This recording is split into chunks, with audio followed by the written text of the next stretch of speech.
Dans une ville animée se dressait Hilltop High, l'école la plus prestigieuse du quartier. On y croisait aussi bien les enfants de millionnaires que ceux des familles modestes. Parmi tous les élèves, deux se démarquaient, Amma et Dan, aussi différents que le jour et la nuit. Chaque matin, une limousine noire rutilante s'arrêtait devant le portail. Amma en descendait, vêtue comme une princesse, uniforme impeccable, chaussures cirées, cheveux parfaitement tressés. Quand elle passait, les têtes se tournaient, les filles l'enviaient, les garçons rêvaient. Pourtant, derrière son sourire éclatant, Amma se sentait terriblement seule. Elle avait tout, jouets hors de prix, vêtements de marque, gadgets dernier cri, mais personne ne l'aimait pour ce qu'elle était vraiment. Son père, un riche homme d'affaires, n'avait jamais le temps, sa mère voyageait sans cesse. Amma n'avait pas d'amis véritables. Dan, lui, arrivait à pied après une heure de marche. Son uniforme était défraîchi, ses chaussures usées jusqu'à la corde, mais il marchait la tête haute, les yeux brillants de détermination. Sa mère vendait des légumes au marché pour payer ses livres. L'éducation est ta richesse, mon fils, lui répétait-elle. Dan étudiait jour et nuit. Il était le meilleur de la classe, toujours premier, même devant les enfants riches. Dès le premier jour, Amma et Dan s'affrontèrent. En maths, elle décrocha la première place. La semaine suivante, il la battit en sciences. En débat, leur voix couvrait toutes les autres. « Tu te crois supérieur, hein ?» lançait Amma, les yeux flamboyants. « Non, je le suis », répondait Dan avec un sourire en coin. Les autres élèves adoraient le spectacle. Ils se chamaillaient sans cesse, se lançant des piques plus acérées les unes que les autres. Pourtant, sous cette rivalité brûlante, quelque chose de doux commençait à germer. Amma admirait secrètement la force tranquille de Dan, sa joie malgré la pauvreté. Dan, lui, était touché par le courage d'Amma. Elle ne reculait jamais, même quand il la provoquait. Un après-midi pluvieux, tout changea. Amma peinait sous la pluie avec ses cartons de projets scolaires. Dan, depuis la fenêtre, hésita, puis courut l'aider. Trempés jusqu'aux os, ils rirent comme des enfants. Pour la première fois, Amma vit autre chose que le rival, un garçon gentil, humble, courageux. Dan, lui, découvrit une Amma vulnérable, drôle, humaine. Le lendemain, ils se mirent à parler après les cours, cachés derrière l'école, sous le grand manguier. Ils partageaient leurs devoirs, leurs rêves, leurs peurs. Amma avoua sa solitude malgré la richesse. Dan raconta les sacrifices de sa mère. Ils devinrent inséparables, mais seulement en secret. À l'école, ils continuaient à jouer les ennemis jurés. Amma savait que son père, obsédé par le statut social, ne tolérerait jamais une amitié avec un garçon pauvre. Dan, lui, refusait qu'on l'accuse de courir après l'argent des Williams. Sous le manguier, ils se donnèrent des surnoms. Elle l'appela « Smarty », il l'appela « Princesse ». Ils pouvaient terminer les phrases de l'autre, éclater de rire pour un rien. Leur rivalité publique n'était plus qu'un masque. Derrière, grandissait une amitié pure et profonde, un trésor qu'ils protégeaient farouchement. Leur bonheur secret dura des années. Chaque jour après l'école, ils se retrouvaient sous le manguier, résolvaient des problèmes de maths, parlaient de tout et de rien. Amma mordillait sa lèvre quand elle réfléchissait. Dan la taquinait. « Tu ressembles à une petite fille qui fait des caprices. » Elle ripostait. « Au moins, je ne broute pas comme une chèvre affamée. » Et il riait jusqu'aux larmes. Mais les secrets ne restent jamais enterrés longtemps. Un après-midi, ils riaient près du portail en attendant la limousine d'Amma. Ils étaient si joyeux qu'ils ne virent pas la voiture noire garée de l'autre côté de la rue. Le père d'Amma, venu la chercher plus tôt, les observait, les sourcils froncés, la mâchoire serrée. Le soir même, la maison trembla sous sa colère. « Amma » tonna-t-il dès qu'elle franchit la porte. Elle entra, apeurée. Elle ne l'avait jamais vu aussi furieux. « Je t'ai vu avec ce garçon pauvre. Tu es une Williams. Tu ne fréquenteras jamais quelqu'un d'aussi bas. » Amma tenta d'expliquer, mais il leva la main. Plus un mot avec lui. C'est un ordre. Des larmes coulèrent sur ses joues, mais elle hocha la tête. Cette nuit-là, elle pleura toutes les larmes de son corps. Le lendemain, elle évita Dan toute la journée. Quand il l'approcha, inquiet, elle murmura. « Je ne veux plus qu'on nous voie ensemble. » Dan blêmit.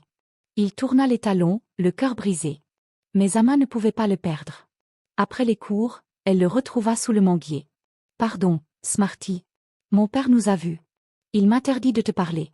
Il dit que tu n'es pas de notre monde. » Dan serra les poings. « Parce que je suis pauvre. » Elle saisit sa main, désespérée. « Je me fiche de l'argent. Tu es mon meilleur ami. On continuera, mais en secret. Personne ne doit savoir. Surtout pas mon père. » Dan sourit faiblement. « D'accord, princesse. Notre petit secret. Ils se serrèrent la main, assis sous l'arbre, le cœur battant à l'unisson. Leur amitié était interdite, mais plus précieuse que jamais. Les années passèrent. Ils terminèrent le lycée avec mention. L'heure du choix de l'université arriva. Le père d'Ama avait déjà tout prévu. Elle irait dans la plus grande université du pays, loin de la ville. Dan, lui, n'avait même pas les frais d'inscription. Sa mère peinait à joindre les deux bouts. Sous le manguier, Ama sentit son cœur se déchirer. « Si tu ne peux pas aller à l'université, alors moi non plus, déchida-t-elle en silence. Elle prit une décision folle. Elle allait échouer exprès à l'examen d'entrée nationale. Premier examen, elle laissa presque toutes les réponses blanches. Résultat, échec. Deuxième examen, même chose. Son père devint fou de rage. Tu ridiculises la famille. Dernière chance, Ama. Troisième examen, elle échoua encore. Cette fois, son père comprit. C'est à cause de ce garçon, hein? Tu sacrifies ton avenir pour un pauvre? Elle resta muette, mais ses yeux parlaient pour elle. Il la priva de tout, téléphone, sortie, amis. Elle devint prisonnière dans sa propre maison. Mais elle tint beau. Pendant ce temps, Dan travaillait comme maçon sur les chantiers après les cours, économisait chaque centime, étudiait la nuit à la bougie. Ama lui faisait passer des mots par une amie. « Je crois en toi, Smarty. » Il réussit enfin l'examen haut la main. Quand Ama apprit la nouvelle, elle courut voir son père. « Laisse-moi repasser l'examen, s'il te plaît.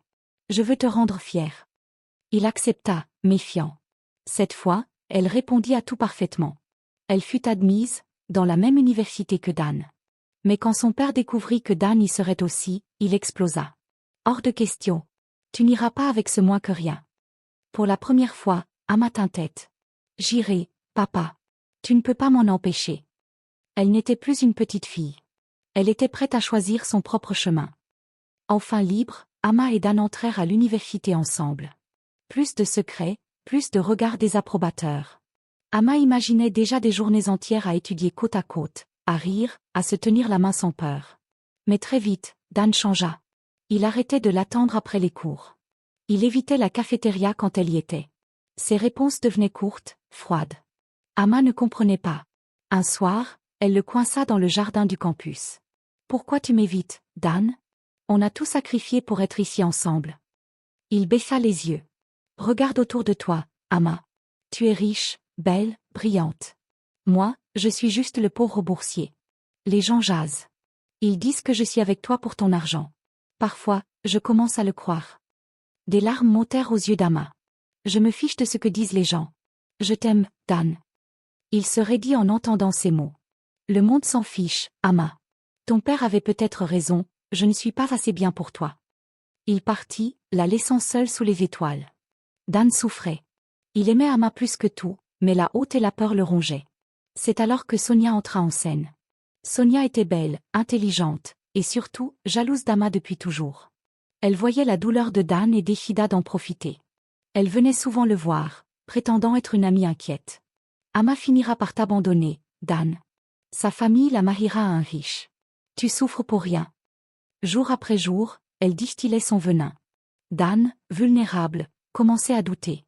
Un soir, dans son petit studio, Sonia se blottit contre lui. « Moi, je t'aime tel que tu es. Je ne te demanderai jamais d'être quelqu'un d'autre. » Elle l'embrassa. Dan, le cœur brisé et la tête pleine de doutes, ne la repoussa pas. Ce même soir, Ama avait préparé le plat préféré de Dan, du jollof rice avec des bananes plantains frites. Elle voulait lui rappeler leur amour. Elle arriva devant sa porte, un panier à la main, le cœur battant d'espoir. Elle entendit des rires. Puis la voix de Dan. « Tu es si belle, Sonia. » Elle colla son oreille. Puis poussa légèrement la porte. Ce qu'elle vit lui brisa le cœur en 1000 morceaux. Dan et Sonia enlacés, s'embrassant passionnément. Le panier tomba. Le riz se répandit sur le sol. Ama se sentit mourir.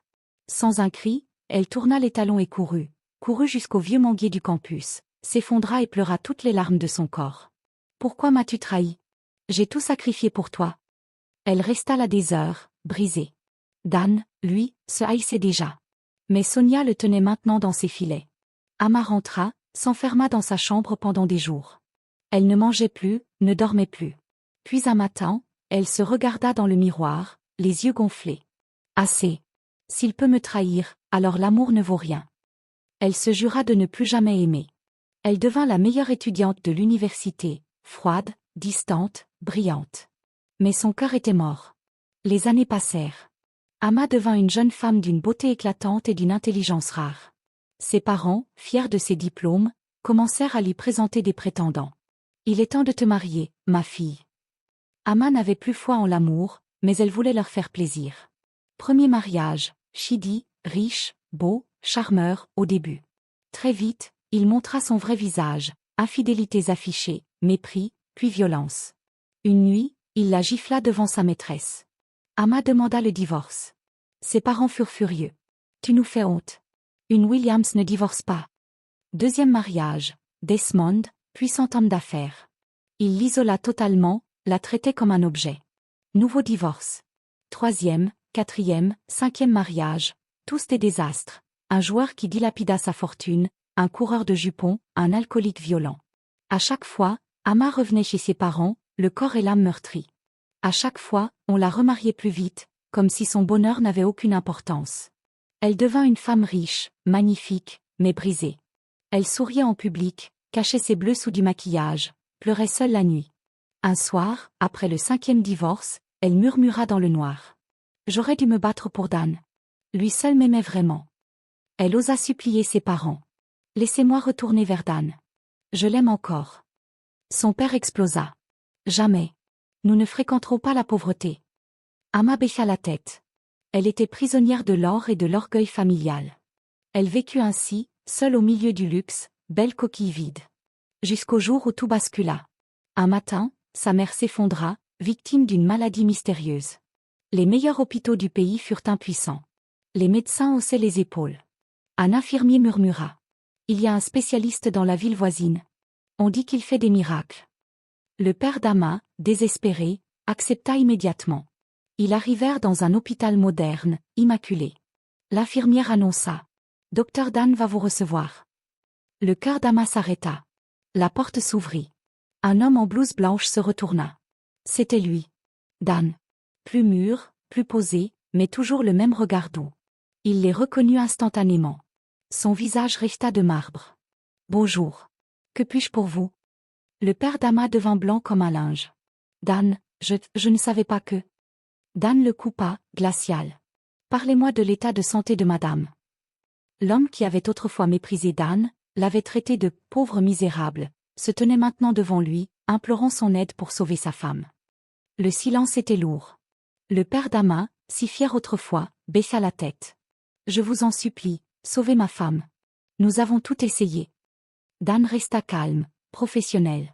Il examina la mère d'Amma pendant de longues minutes, posa des questions précises, demanda des analyses poussées que personne n'avait pensé à faire. 3 jours plus tard, il posa son diagnostic, une maladie rare, mais curable grâce à un traitement qu'il avait lui-même contribué à développer à l'étranger. Il organisa personnellement l'opération. La mère d'Amma survécut. Elle guérit complètement. Quand elle ouvrit les yeux, elle serra la main de Dan. « Merci, merci, mon fils. » Le père d'Amma, les larmes aux yeux, s'agenouilla presque. « Dan, je vous ai traité comme un moins que rien. J'ai brisé le cœur de ma fille à cause de mon orgueil. Pardonnez-moi. » Dan resta silencieux un long moment. Puis il parla, la voix posée. « J'ai souffert, monsieur. Beaucoup. Mais je n'ai jamais souhaité de mal à votre famille. Je suis médecin. Sauver des vies, c'est mon métier, pas une vengeance. » Amma, qui n'avait pas osé parler jusque-là, s'avança enfin. « Dan. » Leurs regards se croisèrent. 10 ans de douleur, de regret, d'amour enfoui. « Je n'ai jamais cessé de t'aimer, » murmura-t-elle, la voix brisée. Dan ferma les yeux. Des larmes coulèrent. « Moi non plus, princesse. Même quand je me suis perdue, même quand j'ai tout gâché avec Sonia, c'était toi. Toujours toi. » Il raconta tout, la honte qu'il avait rongée à l'université, les mensonges de Sonia, sa faiblesse, ses regrets infinis. Il avait rompu avec elle dès le lendemain de la trahison, mais le mal était fait. Il s'était jeté dans les études, était parti à l'étranger, était devenu un médecin respecté, mais n'avait jamais aimé personne d'autre. Amma pleura dans ses bras. « J'ai épousé 5 fois la richesse et le malheur. Tu étais mon seul vrai amour. » Le père d'Amma les regarda, honteux. « Ma fille. Dan, je vous ai volé votre bonheur par orgueil. Je ne demande pas le pardon, juste votre bonheur. » Des mois plus tard, Dans la cour de l'ancien lycée Hilltop High, sous le grand manguier toujours là, Ama et Dan se marièrent. Pas de limousine, pas de luxe tapageur. Juste leur famille, leurs vrais amis, et l'amour sincère. Le père d'Ama, les yeux humides, remit la main de sa fille à Dan. Prends soin d'elle, mon fils. Elle mérite le meilleur, et le meilleur, c'est toi. Dan sourit. Je la protégerai toute ma vie, monsieur. Ama, radieuse dans une simple robe blanche, regarda l'homme qu'elle avait aimé depuis l'enfance. Smarty, enfin. Il l'embrassa tendrement.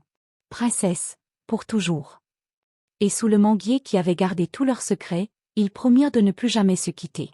Fin. L'argent ne fait pas le bonheur. L'orgueil détruit ce que l'amour construit. Mais l'amour véritable, patient et courageux, finit